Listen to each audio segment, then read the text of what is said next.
अभी तक हमने बीए द्वितीय वर्ष की छात्राओं के साथ हिंदी प्रयोजन मूलक हिंदी के अंतर्गत हिंदी पत्रकारिता का वर्गीकृत इतिहास के बारे में अभी अपन ने पिछले व्याख्यान में चर्चा की थी, जिसमें बालमुकुंद गुप्त के अनुसार, राम रतन भटनागर के अनुसार, अर्जुन तिवारी के अनुसार, सुशीला जोशी के अनुसार अलग अलग विद्वानों ने अलग अलग हिंदी पत्रकारिता के इतिहास को अलग अलग अलग अलग कालों में, चरणों में वर्गीकृत किया। इन सब के बारे में अपन ने पिछले व्याख्यान में चर्चा की थी। उक्त काल विभाजन व्यक्ति नामों पर आधारित और उसमें प्रवृत्तिहीन है और इसमें संदेह नहीं कि इनके सामाजिक और सामयिक नेतृत्व में किसी प्रकार का अभाव था, लेकिन युगीन प्रवृत्तियों का संकेत किया जाता है तो अधिक उपादेय होता है। विजय कुलश्रेष्ठ के अनुसार हिंदी पत्रकारिता के इतिहास का काल विभाजन निम्न प्रकार किया गया। इसमें विजय कुलश्रेष्ठ ये समझाना चाहते हैं कि किसी भी कालखंड के अनुसार उस युग की प्रवृत्तियों के अनुसार जिसमें संकेत देकर यदि किसी चीज़ को समझाया जाए तो वो ज़्यादा तर्कसंगत है। तो उन्होंने विजय कुलश्रेष्ठ के अनुसार हिंदी पत्रकारिता के इतिहास का काल विभाजन उन्होंने निम्न प्रकार किया। उन्होंने हिंदी पत्रकारिता का जो काल विभाजन है वो 5 भागों में इसको विभाजित किया और 5वां जो खंड था उसको 2 भागों में विभाजित किया। किसने? विजय कुलश्रेष्ठ ने। इसके पूर्व में अपन ने अलग अलग लोगों का पढ़ा था, लेकिन इन्होंने युगीन प्रवृत्तियों पर संकेत किया है।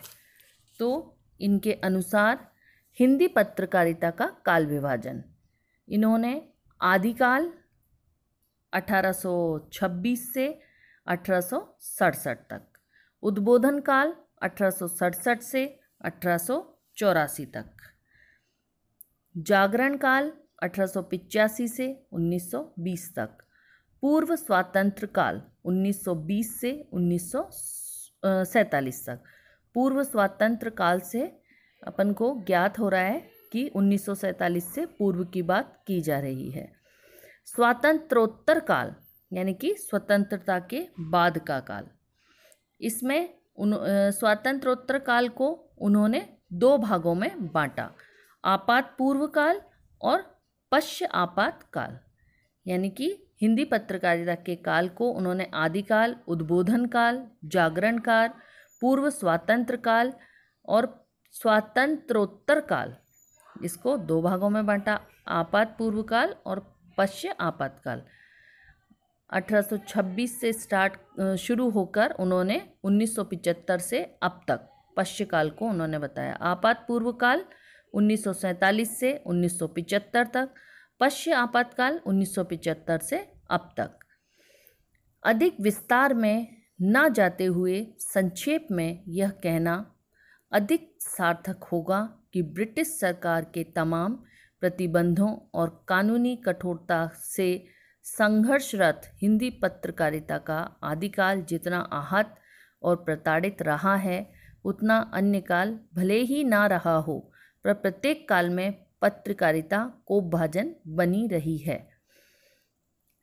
अर्थात इसमें क्या समझाना चाह रहे हैं ये कि कानूनी कठोरता और कानूनी कठोरता के संघर्ष हिंदी पत्रकारिता के आदिकाल में जितना प्रताड़ित हुई है वो हर काल में कोपभाजन, प्रत्येक काल में पत्रकारिता किसी न किसी वजह से कोपभाजन बनी रही है, क्योंकि भारतीय स्वतंत्रता आंदोलन में हिंदी पत्रकारिता के ऐसे सूत्र जुड़े हुए देखे जा सकते हैं जिन्हें छिन्न करके अलग से किसी एक की विशेषता ज्ञात नहीं की जा सकती।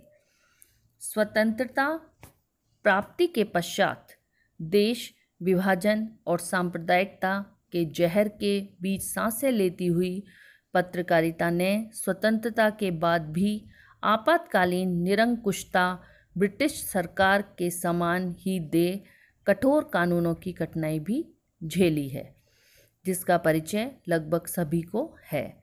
आज पत्रकारिता नए वातावरण में व्यावसायिक और धनार्जन की उन्मुखता लिए है। उसका लक्ष्य जनता जनार्दन के हित के लिए रहा है। यानी कि आज के आधुनिक समय में पत्रकारिता नए वातावरण और व्यावसायिक धनार्जन की उन्मुखता लिए हुए और वो जनता के हित में कार्य कर रही है।